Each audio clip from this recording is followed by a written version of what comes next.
ஒரு skin care routine நம்ம skin டோனை இவ்வளோ சேஞ்ச் பண்ணோன்றத நான் எனக்கு நடந்ததுக்கு அப்புறம் தான் அது ரியலைஸ் பண்ணேன். நம்ம எந்த அளவுக்கு இன்டேக் எடுத்துக்கிறோமோ அந்த அளவுக்கு நம்ம ஸ்கின் நல்ல க்ளோவிங்கா இருக்கும். ஸோ ஹாய் காய்ஸ், இன்னைக்கு ஒரு சிம்பிளான ஒரு daily morning skin care routine தான் பார்க்க போறோம். சிம்பிளான ரொட்டீன் தான், பட் ரொம்ப ரொம்ப எஃபெக்டிவா இருக்கும். ஃபர்ஸ்ட் ஸ்டெப் கிளென்சிங் தான். நான் அதுக்கு வந்து செட்டபிளோட ஜென்டல் கிளென்சர் தான் யூஸ் பண்றேன். இது ரொம்ப சாஃப்ட் அண்ட் ஸ்மூத்தா இருக்கு, நான் எக்ஸ்பெக்ட் பண்ணவே இல்லை. நெக்ஸ்ட் வந்து விட்டமின் சி சீரம். நான் அதுக்கு ரீசெண்டாக நிறைய சீரம் ட்ரை பண்ணிட்டேன், பட் இந்த vitamin C serum from WishCare brand என்னை ரொம்பவே இம்ப்ரெஸ் பண்ணிடுச்சு. இது என் ஸ்கின்னுக்கு நல்ல ஒரு க்ளோபி லுக் கொடுக்க ஆரம்பிச்சுட்டு ஃபேஸ்ல உள்ள டல்னஸையும் ரிமூவ் பண்ணிடுச்சு. தென் மாய்ஸ்சரைசர்.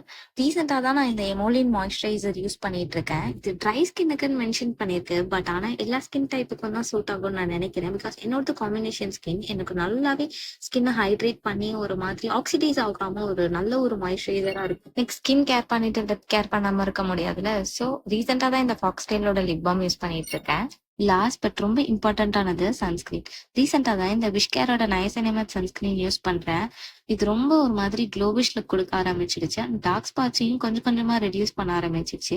ஸோ ஸ்கிப் பண்ணாம டெய்லியும் இதை கண்டினியூ பண்ணிட்டு இருந்தா நல்லாவே ரிசல்ட் தருது. ஸோ ட்ரை பண்ணி பார்த்துட்டு சொல்லுங்க கைஸ். நெக்ஸ்ட் வீடியோல மீட் பண்ணலாம். ஃபாலோ பண்ணி வச்சுக்கோங்க. பாய்.